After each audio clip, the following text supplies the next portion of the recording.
Once upon a time, in a small village nestled amidst the rolling hills of the African savannah, there lived a girl named Ebube. She was born into a family of humble farmers and was loved by her parents, who showed her all the love she could ever ask for, though they were not so well to do. But tragedy struck when she lost her parents at a very tender age. Left orphaned, she found herself under the care of her father's brother, Okonkwo, who lived in a modest mud brick hut with his wife Ngozi and their twin daughters Ifunanya and Ifoma. Ebube's uncle was not very wealthy as well, but was living just fine with his family. He had always been close to Ebube's father, his younger brother whom he loved so much, until the cold hands of death snatched him and his wife as they worked really hard to take care of their little princess Ebube. Uncle Okonkwo was a stern man, but it was his wife who held the household in an iron grip. Ngozi was known throughout the village for her sharp tongue and even sharper temper, and not even her husband dared to challenge her. Everywhere she went, people were always careful not to get on her bad side because she was always ready for a fight. When Ebube's parents died and Uncle Okonkwo took her in, Ngozi, his wife, did not like the idea of feeding an extra stomach, and so she treated Ebube with cruelty, forcing her to toil in the fields from dawn till dusk, while her own daughters lounged in the shade, adorned in fine clothes and jewels. She said to herself, "If you will have to live with my family, you will suffer for it," referring to Ebube. Ngozi kept to her words, but despite the hardships she faced, Ebube remained resilient. She found solace in the beauty of nature, spending her evenings gazing at the fairy hues of the setting sun and listening to the soothing melodies of the night creatures. Her heart remained pure, untouched by the bitterness that consumed her aunt and little cousins. As the years passed, this cruelty never ended, but grew even worse because Ebube was growing into a very pretty young lady, much more prettier than her younger cousins, and this did not sit well with her aunts and cousins.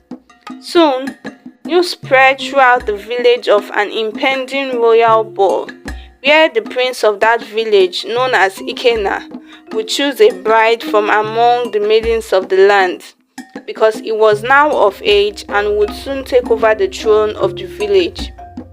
Every girl in the village dreamt of catching the prince's eye, but Ebube dared not harbor such fantasies. Her place, she believed, was in the fields, tending to the crops that sustained her family. As the royal ball drew closer, Ebube continued to live her life without raising her hopes, because she knew her wicked aunt would not allow her attend the ball. But fate had other plans for Ebube. On the eve of the royal ball, as she made her way home from the market, she stumbled upon a wounded bird, its delicate wing caught in a thorn bush. Without hesitation, she gently freed the creature and tended to its injuries, cradling it in her hands until it was strong enough to fly away.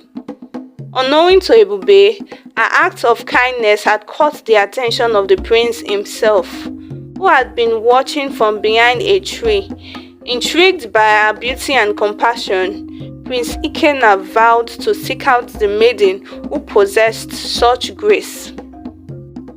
Meanwhile, back at home, preparations for the royal ball were underway. Ngozi and her daughter spent hours primping and preening, adorning themselves in their finest garments and boasting of the prince's imminent favor, because the twins also did not look bad themselves. As long as Ebube was kept in her place, the prince was sure to pick one of the twins as his bride, and that would be all their family needs to live the life Ngozi had always wanted. Ebube paid no heed to their chatter focusing instead on her chores with quiet determination. She had made up her mind that she was going to the ball. She was going to take the risk just to see what life had for her. As the sun dipped below the horizon, casting a golden glow across the land, the royal ball commenced. The village square was live with music and laughter as maidens from far and wide danced in hopes of capturing the prince's heart. One could sight the twins all over the place, trying to get the prince's attention. Also among them, adorned in a simple yet elegant dress woven from the finest threads of the earth, stood Ebube. She had told her uncle Okonkwo of her plans to attend the ball, and with all support, he gave her a dress formerly owned by her mother. Ebube looked gorgeous in it. Her beauty was unlike any other, radiant in its simplicity. As she twirled and swayed to the rhythm of the drums, all eyes turned to her, including those of the prince. Prince Ikenna recognized Ebube from the previous day and was glad he got to see her again. Mesmerized by her grace and humility, Ikenna approached Ebube and asked for the honor of a dance. In that moment, time stood still as Ebube and Ikenna moved as one, their hearts beating in harmony with the music. The prince was captivated by her inner strength and resilience, which you would notice at first glance at her. These qualities were hard to come by. Even the prince had never encountered any maiden with such. As the night wore on, Ikenna knew that he had found his bride in Ebube. With a flourish, he presented her with a delicate orchid, a symbol of his devotion. It was settled then. The prince had chosen his bride, and though Ebube was humbled by the prince's gesture, she could not forget the family she left behind. Fear gripped her when she saw her aunts looking enraged and her cousins in tears from the corner of her eyes, after which they dashed out of the festival alongside some maidens whose hearts were shattered not to have been chosen by the prince. The festival ended, and with a heavy heart, Ebube returned to her uncle's hut, where Ngozi and her daughters awaited her return with envy and spite in their eyes. But Ebube no longer belonged to them. She had found her place in the world, standing tall and proud as the future queen of the village. She would always be grateful to her uncle and his wife for accommodating her amidst the suffering. And so, in a twist of fate, worthy of the greatest tales, Ebube's courage and kindness had earned her the love of a prince and the admiration of all who knew her. And as she stood beneath the starlit sky, surrounded by the ones she loved, she knew that her journey was only just beginning. For Ebube was destined for greatness, a spirit as boundless as the African plains that stretched out before her. 3 lessons can be drawn from this story. 1. Despite facing mistreatment and cruelty from her aunts and cousins, Ebube remained kind-hearted and compassionate.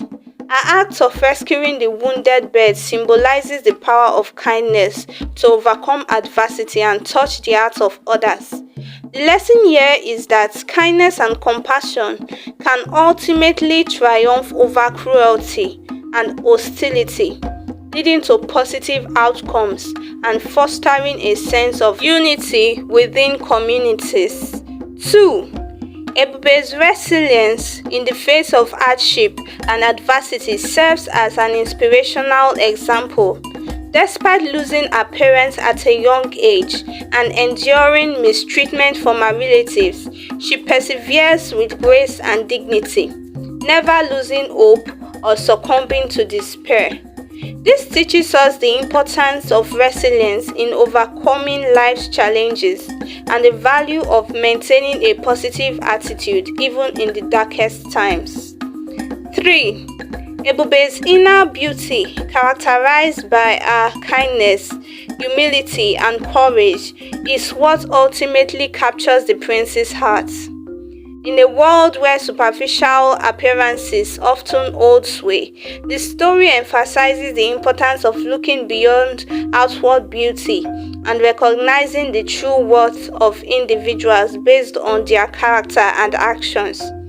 This moral encourages us to cultivate inner virtues such as kindness, empathy, and integrity, as these are the qualities that truly define our essence and leave a lasting impact on others.